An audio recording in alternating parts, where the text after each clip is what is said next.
Hey, this is Jared with PickThisCar. I just decided to turn the camera on and start talking this week. I'm very aware that I haven't been posting as often lately. It's probably due to the fact that I'm always out, partying every night, and it really takes its toll after a while. It's all that partying I've been doing, just crazy partying. Ah ha ha, ha ha ha, woo, woo. Sometimes, when it rains, I like to venture down to the old lake, go for a swim, take my shorts off. You hear the sirens. The issue with living so close to a hospital is that you hear sirens a lot. It makes you feel like you live in a bad part of town, which I don't. I just live close to a hospital, and instead of like police cars chasing down some drug dealer, toting around a bunch of marijuana in his VW bus, I get ambulances that carry sick people having heart attacks.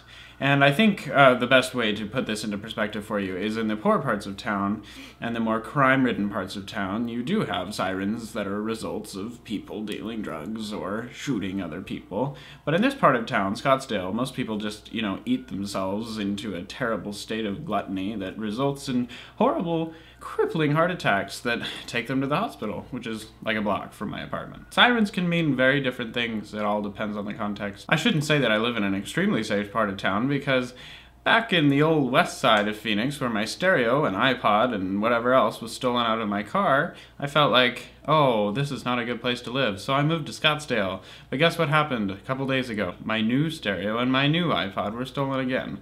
And it's really difficult to jump into the seat of your car and look at your dashboard and see that the stereo you replaced the stolen one with has also been stolen. I mean, it was heartbreaking. But on my way to work, and I'm being totally serious, you guys, I found it a little difficult to be that upset about it. It's like, shit, someone took my stereo and my iPod. That really sucks for me. Like, I could feel bad for myself right now. But I'm like, hold on, wait a minute. I'm driving my own personal car to my job that supports me enough so that I can live in my own apartment and pretty much buy the food I want and, buy movies and whatever else I want. And it's such a far cry from other areas of the world where people suffer and live, in slums their whole lives, and they have no way out. Typically, I tend to take things for granted, and I do get upset at those things. But for some reason this time, it just really occurred to me that so many people in this world have so little, and I don't know. I really found it helpful in not getting too upset about the matter. I wrote this song for you, actually, just now as I'm singing it.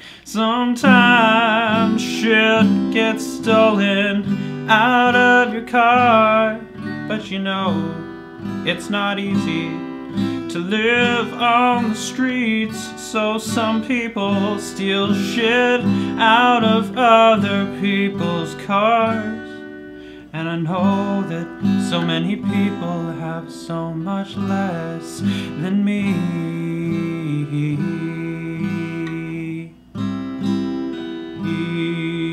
My friend Elizabeth has this pet parrot named Louie, except it got separation anxiety when her older brother moved out of the house, so it started plucking out its feathers, and now its body is completely bare and has no feathers left on it except around its head and eyes where it can't pluck it out. So now it looks like a little lemon. Like the little body of it, it's like a little lemon, and then it's got a head on top with feathers, and then little feet, little birdie feet.